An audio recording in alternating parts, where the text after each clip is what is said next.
Hello, hello there, my crafty friends. It's Candy here from sweetstamper.com. That's where you can find me online. My blog is sweetstamper.com. And I'm here to share with you a clean video of a little fun treat project that I shared on Facebook Live. I had one of my measurements off and it really threw everything off. So although I stumbled and stuttered and got it right in the end, I thought it would be good and helpful for you to go through and just do a clean video.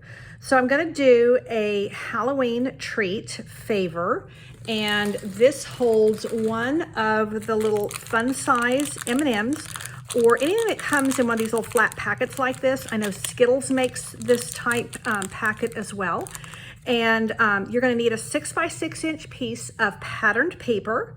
And then this is 4 1/4 by 3 1/4. And this is 2.5 by 1. So that's all you need. And let's get on with the scoring and cutting. So I have my paper trimmer here, and I'm going to get the clear out debris from a previous project. And I can see I actually have some googly eyes that I'm going to put on this instead of a traditional embellishment. So I'm going to cut this right down the middle at 3 inches.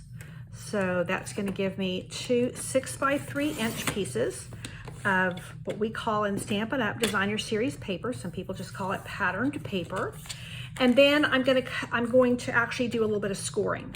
So I'm going to use my score blade, and I'm going to score at 1 1/4 inch right there.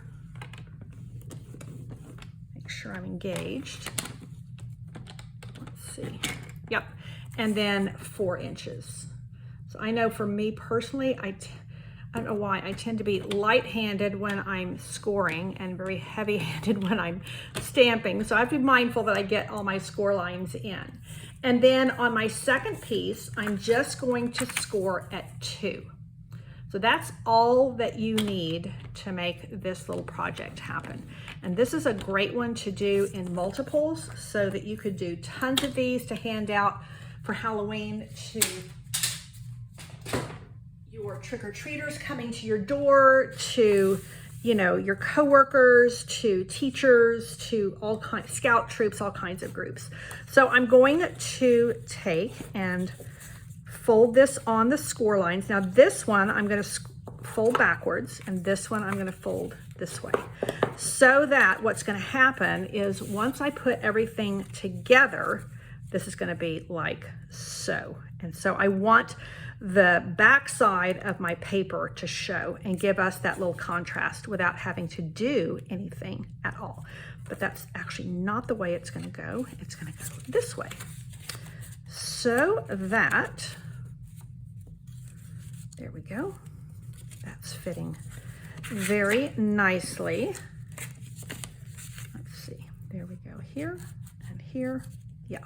Okay.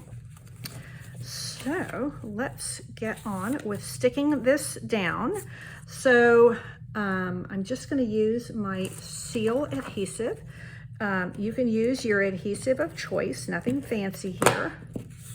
And that is going to go right up here at the top.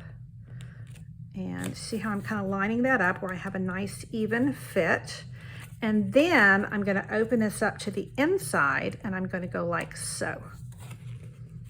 And I want this to come down a bit. So again, I'm just going to put my adhesive on this back flap here.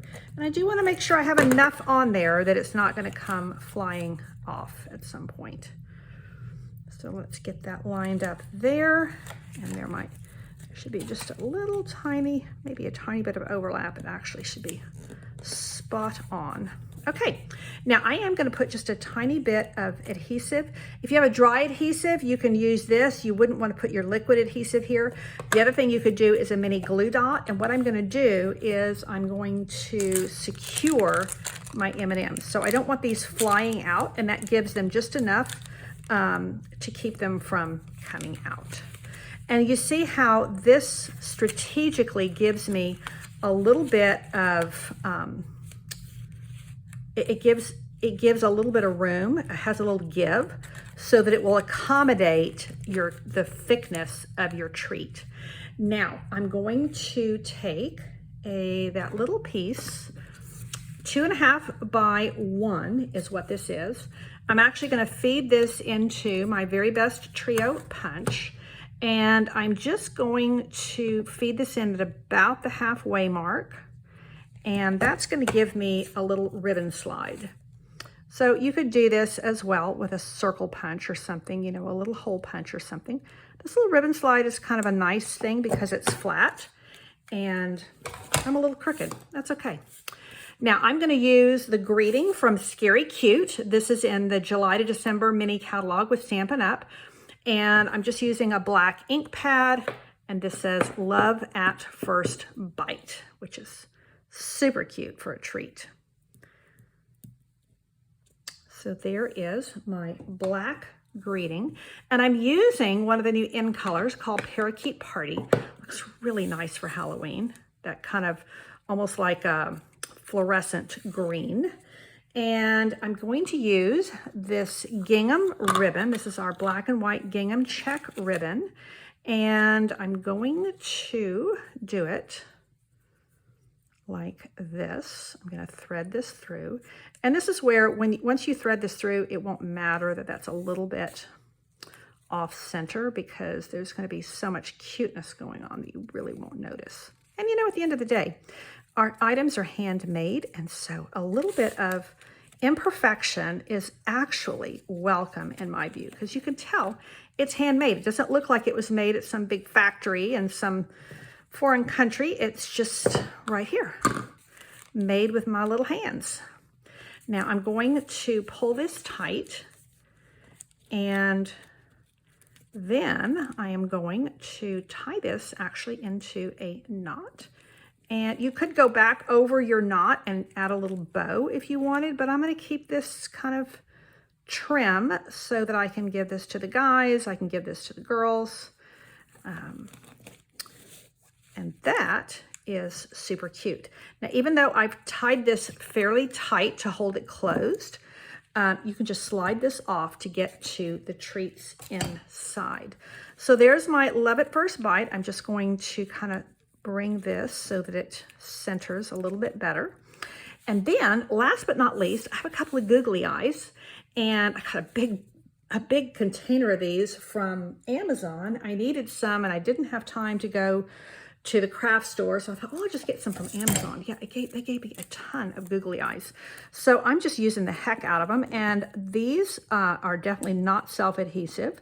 So you just grab a mini glue dot, slide it on there, and then instead of using like a cute embellishment, look at there, I'm just going to put some googly eyes on here, and then it almost looks like it's a little monster, or like maybe there is a ghost that is waiting in the wings for someone to open up. Whoopsie, there it is, waiting to open up this little treat. So this is going to definitely bring smiles. You know, if that doesn't come off for you, just use one of your little crafty tools to pull it off. It just didn't want to come off, which tells you how secure it is. And I'm doing these a little bit off kilter. So there you have it, my cute, sweet treat holder.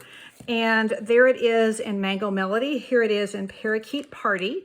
And these stripes are from the Black and White Designs, is the name of the paper, in the July to December mini catalog, also known as holiday catalog. So that is it, quick and easy. This is 4 1/4 by 3 1/4. This is 2.5 by 1. And I used a 6 by 6 piece of designer series paper, cut it in half. So I had 2 6 by 3 pieces, and then did my score lines, and voila. I can make, you know, I can crank out 10, 20 of these in just a short period of time. I would get all the stamping done at once, all of the scoring done at once, and then you're just putting them together. Super quick and easy. I hope you will make some of these to bless the people in your world.